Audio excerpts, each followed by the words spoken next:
नमस्कार, आपण पाहत आहात पुणे लाईव्ह न्यूज. पाहुयात दिवसभरातील ठळक घडामोडी. खेड तालुक्यातील ढोरे भांबुरवाडी तालुका खेड येथे शेतातील वादातून झालेल्या तुंबळ हाणामारीत 75 वर्षीय ज्येष्ठ वृद्धाचा मृत्यू झाला आहे. ही धक्कादायक घटना मंगळवारी घडली असून या मारहाणीमध्ये सोपान तुकाराम भांबुरे वय वर्षे 75 राहणार ढोरे भांबुरवाडी तालुका खेड यांचा मृत्यू झाला आहे.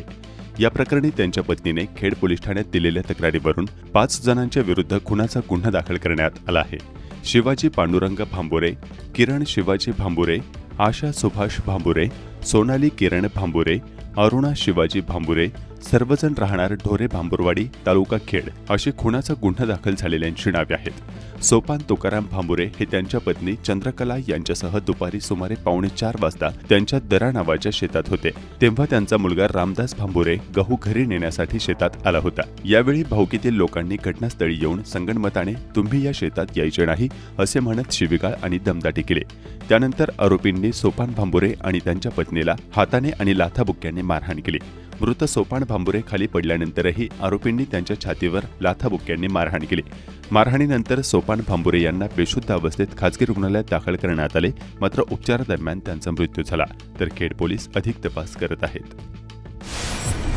चाकण पोलिसांकडून अवैध दारू धंद्यावर कारवाया सुरू आहेत. चाकण उत्तर पोलीस ठाण्याच्या हद्दीत रासे व काळूस हद्दीतील संगमवाडी तालुका खेड या ठिकाणी गावठी हातभट्टी तयार करण्याच्या अड्ड्यावर पोलिसांनी छापा मारून लाखो रुपये किमतीचे 27,000 लिटर गावठी हातभट्टीचे रसायन जेसीबी यंत्राच्या सहाय्याने नष्ट केले. रासे येथील सुकला डोंगराच्या पायथ्याशी सावित्रीबाई राठोड वय वर्षे 55 यांच्या हातभट्टीवर छापा टाकून 5 लाख रुपयांचे 10,000 लिटर रसायन नष्ट केले. तसेच काळूस संगमवाडी गावाच्या हद्दीत भीमा नदीच्या काठावर आरोपी अनिल दिगंबर सीतापुरे वय वर्षे 35 राहणार चिखली याचे गावठी हातभट्टी दारूचे कच्चे रसायन व भट्टी याचा शोध घेऊन मिळून आलेले 8 लाख रुपये किमतीचे 14,000 लिटर गावठी हातभट्टीचे रसायन आणि भट्टीचे साहित्य पंचांसमक्ष जेसीबी यंत्राच्या सहाय्याने नष्ट करण्यात आले. सदरची कारवाई उत्तर चाकण पोलीस ठाण्याचे वरिष्ठ पोलीस निरीक्षक जितेंद्र कदम यांच्या मार्गदर्शनाखाली सहाय्यक पोलीस निरीक्षक रमेश दराडे, तपास पथकातील अधिकारी पोलीस उपनिरीक्षक चंद्रशेखर मोरखंडे, पोलीस हवालदार भैरोबा यादव, योगेश कोळेकर, प्रीतम ढमडेरे, पोलीस शिपाई सुमित जगझाप, संदीप जोशी, महेश कोळी, शिवाजी लोखंडे आदींच्या पथकाने केली आहे. खेड पोलीस ठाण्याच्या हद्दीत डेहणे गावाच्या हद्दीत झाडाच्या खाली सावलीत 3 पत्त्याचा जुगार खेळत असताना जुगारीचे साहित्य व रोख रक्कमसह 7 जण मिळून आले. त्यांच्यावर खेड पोलिसांत मुंबई जुगार ऍक्ट कलम 12 प्रमाणे गुन्हा नोंदवण्यात आला आहे. गुन्हा दाखल झालेले सर्वजण डेहणे आणि खरोशी गावचे रहिवासी आहेत. खेड तालुक्यातील राजगुरुनगर येथील खासगी 10वी शिकवणीच्या वर्गात एका विद्यार्थ्याची हत्या झाल्याच्या घटनेनंतर आता राज्य शासनाने राज्यातील खासगी शिकवणी वर्गांची नोंदणी आणि विनियमन करण्यासाठी खासगी शिकवणी नोंदणी व विनियमन अधिनियम कायदा तयार करण्याची कार्यवाही सुरू केल्याची माहिती मुख्यमंत्री देवेंद्र फडणवीस यांनी विधान परिषदेत लेखी उत्तरात दिली.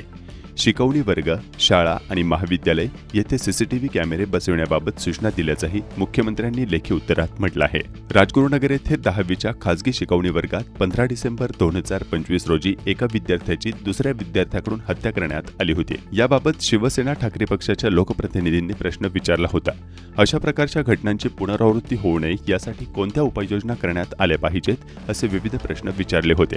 त्याला मुख्यमंत्री देवेंद्र फडणवीस यांनी लेखी उत्तर दिले आहे. राज्यातील खाजगी शिकवणी वर्गाची नोंदणी व विनियमन करण्यासाठी खाजगी शिकवणी नोंदणी व विनियमन अधिनियम कायदा तयार करण्याची कार्यवाही शासन स्तरावर सुरू आहे.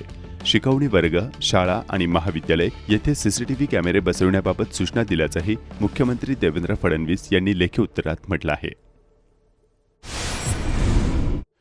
मुळशी धरण भागातील ढोकळवाडी गावाच्या हद्दीत पुणे कोलाड मार्गावर एसटी बस आणि मोटरसायकल यांच्यात झालेल्या भीषण अपघातामध्ये चाकणमधील एका 23 वर्षीय तरुणाचा मृत्यू झाला. लक्ष्मण रामाश्रय मुखिया वय वर्षे 23 राहणार राजलक्ष्मी वृंदावन सोसायटी, आंबेठाण चौक, चाकण, तालुका खेड असे या अपघातात मृत्यू झालेल्या तरुणाचे नाव आहे. याबाबत त्याच्या मित्राने पौड पोलिसांत खबर दिली आहे. लक्ष्मण मोटरसायकलवरून मित्रांसह पुणे ते ताम्हिणी घाट अशा राईडसाठी निघाला होता. लक्ष्मण पुढे निघून गेला होता तर त्याचे इतर मित्र मागून येत होते. बाणेर हिंजवडी पौड मार्गे ताम्हिणी घाटाकडे जात असताना ढोकळवाडी गावाच्या हद्दीत एका वळणावर त्याची मोटरसायकल आणि एसटी बस यांच्यात धडक झाली. त्यामध्ये तो गंभीर जखमी झाला. तेवढ्यात त्याचे मित्र घटनास्थळी पोहोचले तेव्हा एसटी चालकाने मोटरसायकल आणि बसचा अपघात झाल्याची माहिती दिली. मित्रांनी तत्काळ रस्त्याने जाणारे वाहन थांबवून त्याला उपचारासाठी पौड ग्रामीण रुग्णालयात नेले, मात्र डॉक्टरांनी उपचारापूर्वीच त्याला मृत घोषित केले. संपूर्ण चाकण पंचक्रोशीतील हजारो ग्राहकांचा वीज पुरवठा बुधवारी 4 मार्च 2026 रोजी पहाटे 3 वाजल्यापासून खंडित झाला होता. उन्हाळ्याची चाहूल लागलेली असताना खंडित झालेल्या विजेने नागरिकांचे चांगलेच हाल झाले. याबाबत वीज वितरण अधिकाऱ्यांकडे चौकशी केली असता त्यांनी सांगितले की दावडमळा भागात एका रोहित्रावर मांजर चढले होते. रोहित्रातील प्रवाहित तारांना मांजर चिकटल्याने रोहित्रात मोठा आवाज झाला. याचवेळी काही विजेच्या ताराही तुटल्या, त्यामुळे वीज प्रवाह पहाटे खंडित झाला. चाकण विभागाचे कनिष्ठ अभियंता अविनाश सावंत आणि त्यांच्या पथकानं तुटलेल्या सर्व तारा सकाळपर्यंत पुन्हा जोडल्यानं सकाळी 6च्या सुमारास वीज पुरवठा पुन्हा सुरळीत झाला. राजगुरुनगर शहरात सध्या पोलीस यंत्रणा ॲक्शन मोडवर आली आहे. दुचाकीस्वारांवर पोलीस निरीक्षक सुभाष चव्हाण यांच्या मार्गदर्शनाखाली सुरू असलेल्या धडक कारवाईमध्ये बेशिस्त वाहन चालक, ट्रिपल सीट, गाडीवर असताना मोबाईलवर बोलणे, मोठ्या आवाजाचे सायलेन्सर, अल्पवयीन दुचाकीस्वार हे पोलिसांच्या रडारवर आले आहेत. एकाच दिवसात करण्यात आलेल्या कारवाईमध्ये 50,000चा दंड वसूल करण्यात आला आहे.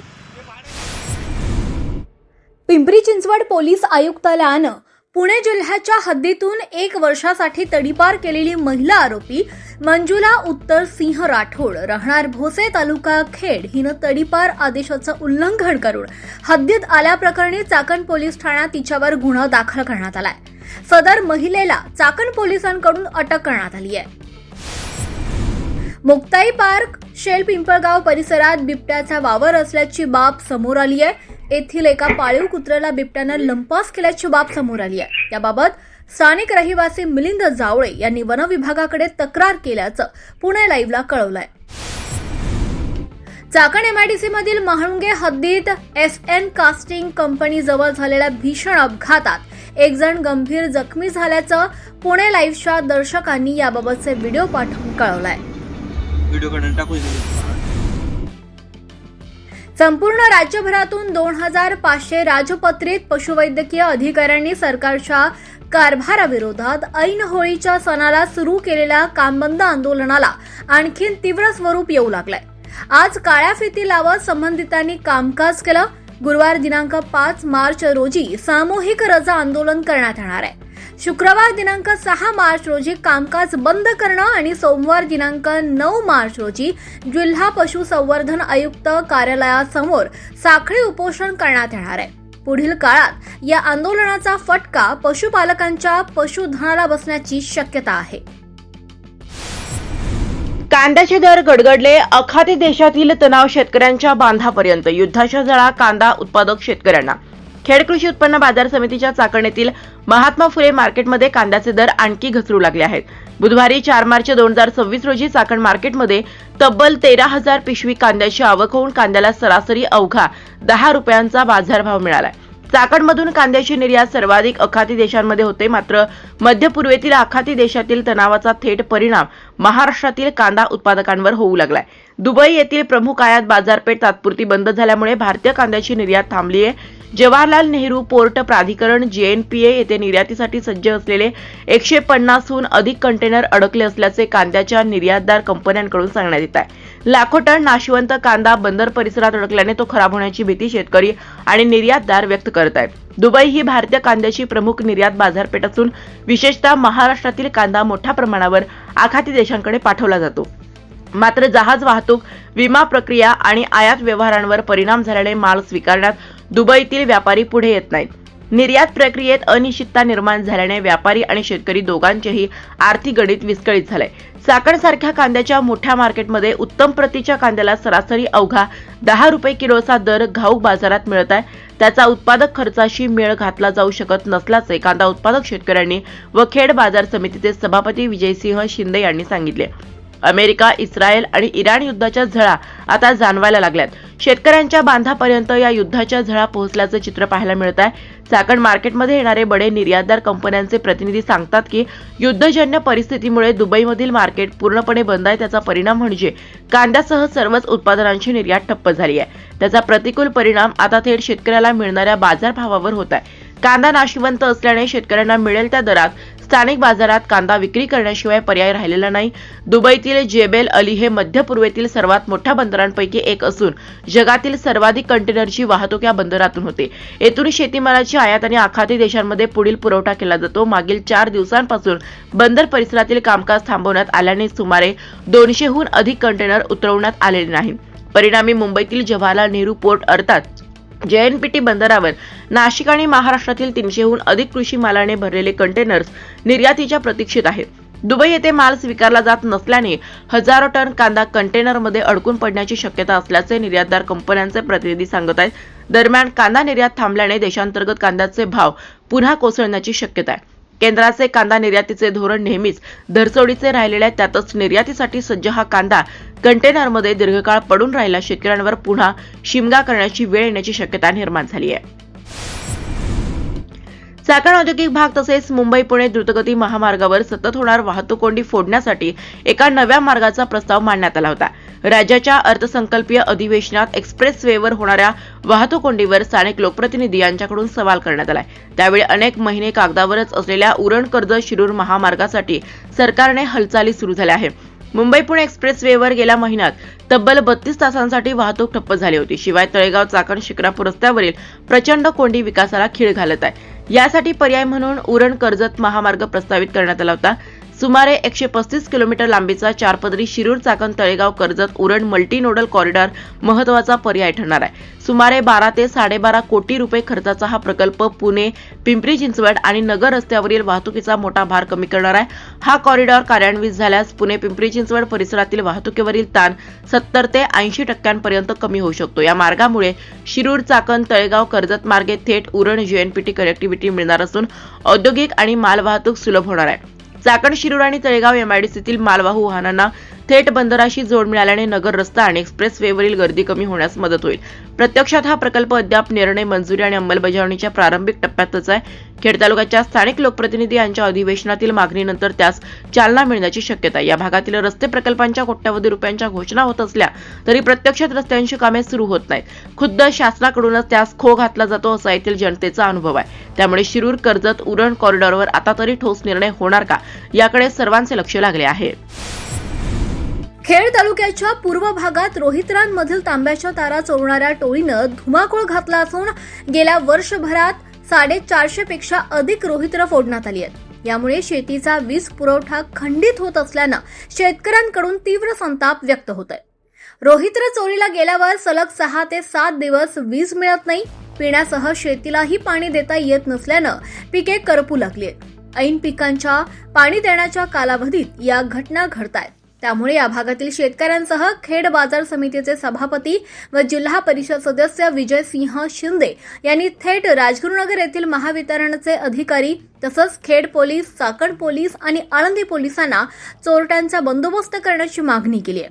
मागील काही काळात एकही आरोपी जेरबंद न झाल्यानं चोरट्यांचे धाडस वाढत असल्याचा तसेच रोहित्र चोरी झाल्यानंतर पुढील आठवडाभर गाव अंधारात राहत असल्याचा नागरिकांचा आरोप आहे. अखंडित वीज पुरवठा देण्यासाठी प्रयत्न करावेत अशी मागणी देखील विजयसिंह शिंदे यांच्यासह शेतकऱ्यांकडून करण्यात आली आहे. यावेळी शेतकरी मोठ्या संख्येने उपस्थित होते.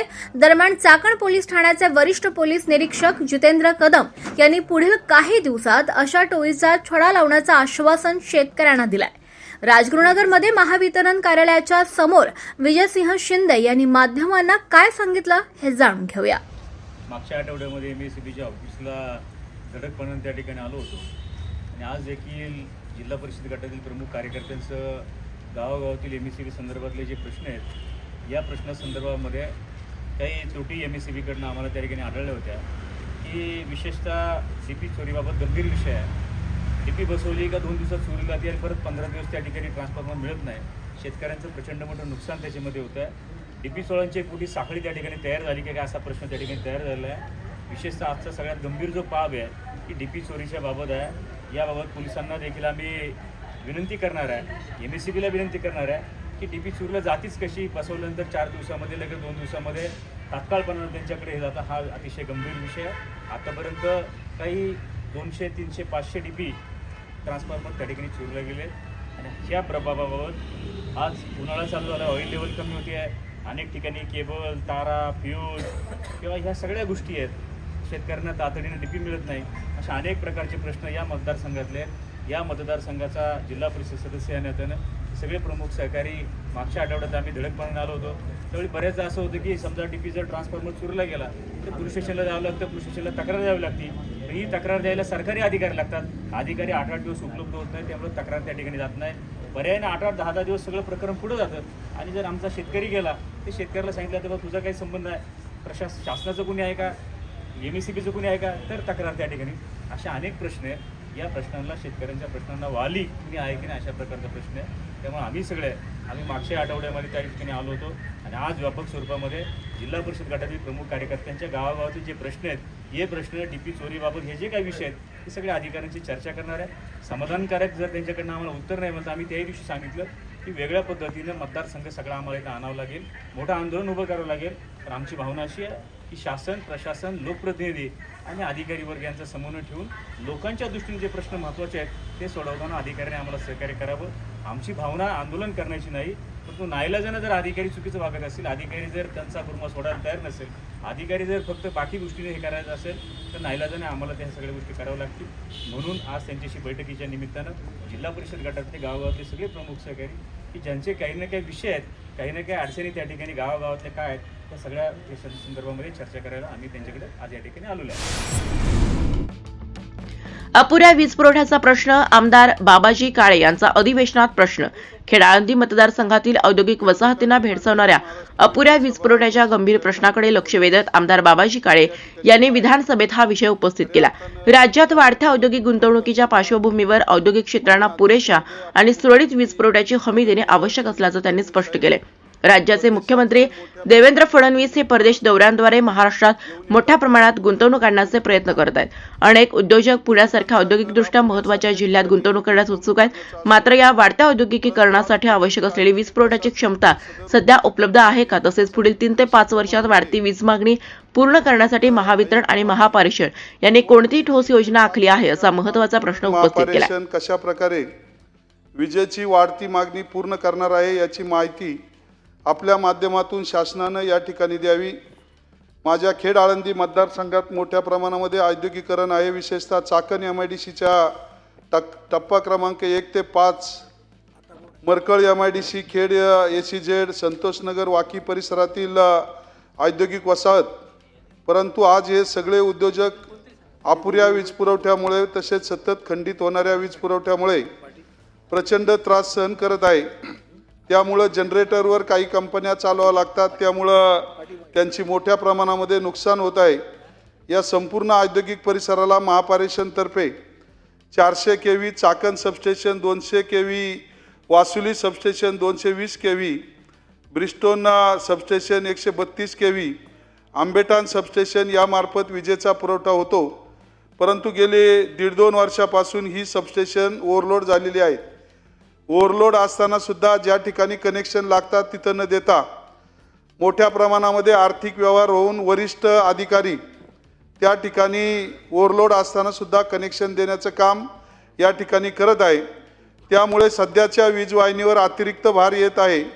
तसेच नवीन उद्योजकांना महावितरणकडून वीज पुरवठा देण्यासाठी टाळाटाळ होत आहे. गेले 1.5-2 वर्षापासून महावितरण व महापारेषणचे अधिकारी 50 MVA नवीन ट्रान्सफॉर्मर लागणार आहे असेच आश्वासन देत आहेत. तरी आपल्या माध्यमातून हे ट्रान्सफॉर्मर कधीपर्यंत लागतील व कार्यान्वित होतील हे खऱ्या अर्थानं कळावे. महावितरणचे काही अधिकारी सक्तीने नवीन वीज कनेक्शन घेताना उद्योजकांना इस्टिमेटमध्ये लाखो रुपयाचे इन्फ्रावर्कचे काम कराव्यास सांगत आहे की जे काम महावितरणनं स्वतः करणं अपेक्षित आहे.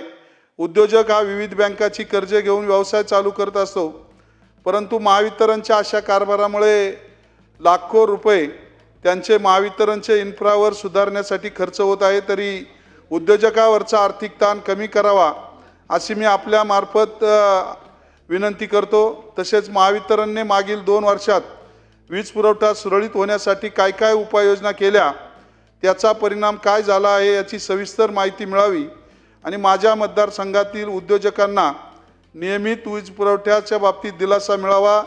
उद्योजकांबरोबरच शेतकऱ्यांना सुद्धा योग्य वेळेमध्ये पूर्ण वेळ वीज पुरवठा व्हावा अशी मागणी आपल्या माध्यमातून शासनाला करतो। दुसरा महत्त्वाचा विषय आहे खेड, आंबेगाव, जुन्नर, त्याचबरोबर पुणे जिल्ह्यातील अनेक फूल उत्पादक शेतकरी, भाजीपाला व्यापारी, फळे व्यापारी, दादर मार्केट या ठिकाणी पहाटेपासून सकाळी 10 वाजेपर्यंत आपल्या फुटपाथवर यापूर्वीपासून ते व्यवसाय करत आहे। त्यांच्या माध्यमातून उपजीविका करण्याचं काम त्या ठिकाणी कुटुंबाच्या माध्यमातून ती करत असताना त्या महानगरपालिकेच्या माध्यमातून आता निर्णय घेतला गेला की फुटपाथवर त्या ठिकाणी बसायचं नाही आहे। आपल्या माध्यमातून महानगरपालिका प्रशासनाला या ठिकाणी विनंती आहे, तेथील आमदार महोदय या ठिकाणी आहेत, मला शेतकऱ्यांच्या माध्यमातून विनंती करायची की मुंबईचा कारभार 9 ते 10 वाजता सुरू होतो, तोपर्यंत पहाटेपासून हे शेतकरी फुटपाथवर त्यांचा व्यापार करून देण्यास त्यांना परवानगी द्यावी आणि शेतकऱ्यांना सहकार्य करावं। MIDCच्या 1 ते 5 टप्प्यामध्ये खऱ्या अर्थानं मेट्रो मंजूर व्हावी आणि त्याचबरोबर नाशिक फाटा ते चाकण, राजगुरुनगर, पानमाळा इथपर्यंत सुद्धा मेट्रो त्या ठिकाणी मंजूर होऊन त्याचं काम लवकर सुरू व्हावं। खऱ्या अर्थानं राज्य सरकारकडून विविध निधी रखडलेले आहेत, त्यामुळे विकासावर मोठ्या प्रमाणामध्ये परिणाम होत आहे। हा परिणाम थांबवायचा असेल तर निधीचं वितरण करून कॉन्ट्रॅक्टरांना सुद्धा त्या ठिकाणी आपल्या कामामध्ये सहकार्य होण्यास त्या ठिकाणी मदत होणार आहे। त्यामुळे शासनाला आपल्या माध्यमातून विनंती आहे की येत्या बजेटमध्ये नवीन कामाबरोबरच त्या ठिकाणी उर्वरित कामांना सुद्धा पैसे देण्याची व्यवस्था या ठिकाणी व्हावी। खऱ्या अर्थानं आपल्या वन विभाग आणि सामाजिक वनीकरण विभागाअंतर्गत कंत्राटी सेवेवर काम करणाऱ्या कर्मचाऱ्यांचे वेतन वेळेत मिळत नाही आहे। कंत्राटी सेवा अंतर्गत डाटा एंट्री ऑपरेटर, वाहन चालक व इतर कर्मचारी इत्यादी कंत्राटी सेवेवर काम करीत आहेत। त्यामुळं 6 ते 9 महिने कालावधीपर्यंत त्यांना वेतन मिळाली नाही आहे। त्यामुळं कौटुंबिक परिस्थिती त्यांची हालाखीची झालेली आहे। एकच मिनिट फक्त, त्यांना या ठिकाणी लवकर पगार मिळण्यासाठी आदेश व्हावेत।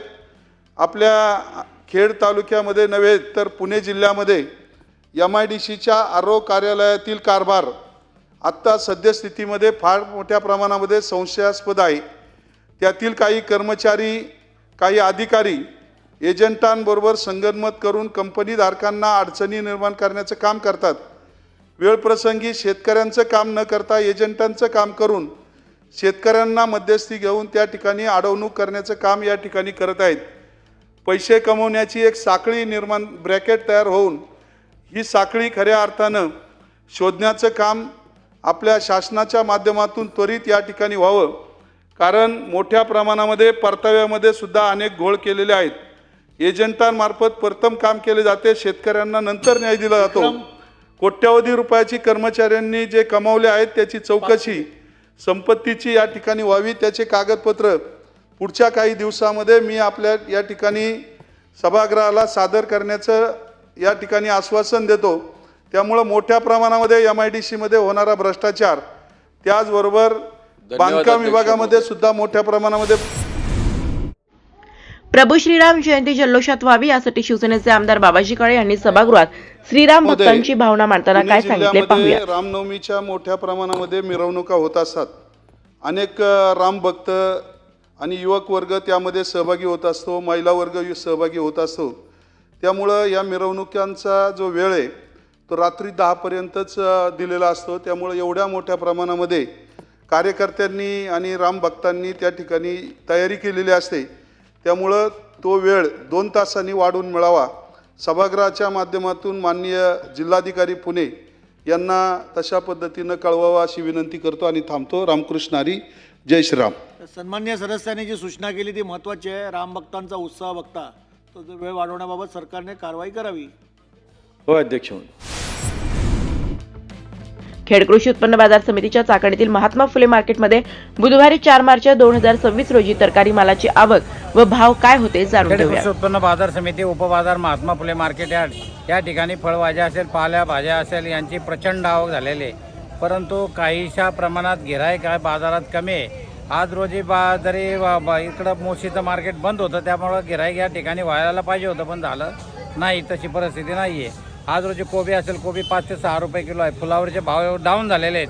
फुलावर 10 ते 12 रुपये किलो झालेले आहे. वांगीसुद्धा 30 ते 40 रुपये किलो झालेले आहे. टमाटे 15 ते 20 रुपये किलो आहे. कारल्याचे भावसुद्धा कमी झाले. कारले 30 ते 40 रुपये किलो झाले. गवारीचे भाव टिकून आहेत. गवारी 80 ते 90 रुपये किलो आहे. भोपळ्याचे भावसुद्धा डाऊन झालेले आहेत. भोपळा 15 ते 20 रुपये किलो आहे. डांगर भोपळासुद्धा 10 ते 15 रुपये किलो आहे. शेवग्याचे भावसुद्धा डाऊन झाले. 40 ते 50 रुपये किलो आहे. मिरची ज्वेलरी असेल, ज्वेलरी 40 ते 45 रुपये किलो आहे. त्याचप्रमाणे काळी मिरची असेल ती 70 ते 75 रुपये किलो आहे. दोडकासुद्धा 30 ते 35 रुपये किलो झालेला आहे. शिमला मिरचीसुद्धा 30 ते 40 रुपये किलो झालेली आहे. श्रावणी घेवडा 25 ते 30 रुपये किलो आहे. वालवरसुद्धा 25 ते 30 रुपये किलो आहे. चवळीसुद्धा 25 ते 30 रुपये किलो आहे. तोंडलीसुद्धा 25 ते 30 रुपये किलो आहे. राजमासुद्धा 30 ते 40 रुपये किलो आहे. पावटासुद्धा 50 रुपये किलो झालेला आहे. भेंडीसुद्धा 30 ते 35 रुपये किलो झालेली आहे. गाजर 15 ते 20 रुपये किलो आहे. घोसाळेसुद्धा 20 ते 25 रुपये किलो झालेले आहे. बीट 10 ते 12 रुपये किलो आहे. काकडीसुद्धा 15 ते 20 रुपये किलो आहे. तूर 70 ते 80 रुपये किलो आहे. पापडीसुद्धा 20 ते 25 रुपये किलो आहे. वाटाण्याचे भाव एकदम डाऊन झालेले आहे. वाटाणा आज 15 ते 22 रुपये किलो झालेला आहे. सर्वसाधारण फळभाज्यांची स्थिती आहे. पालेभाज्यामध्ये असेल, पालेभाज्यामध्ये मेथी 10 ते 12 रुपयाला गड्डी आहे. त्याचप्रमाणे शापू असेल, शापू 7 ते 8 रुपयाला गड्डी आहे. त्याचप्रमाणे कोथिंबीरसुद्धा 7 ते 8 रुपयाला गड्डी आहे. पालक 3 ते 4 रुपयाला गड्डी आहे. सर्वसाधारण बाजारामध्ये अशी स्थिती आहे. नमस्कार, आपण पाहत आहात पुणे लाईव्ह न्यूज.